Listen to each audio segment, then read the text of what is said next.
And you know that one thing, Taipei is very famous about what? You know? Bubble tea. No, no. Yesterday I went into Birkenstocks shop and I walk in, all Thai people is waiting. I go in and I was like, hello, can I get?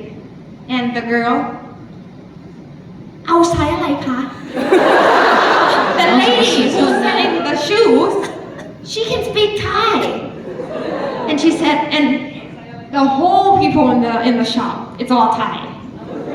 They're buying Birkenstocks because in Taipei, like it's cheaper than Thailand about 3,000 baht. Yes, really. The Boston in Thailand, they sell 8,000 baht. Yeah, yes.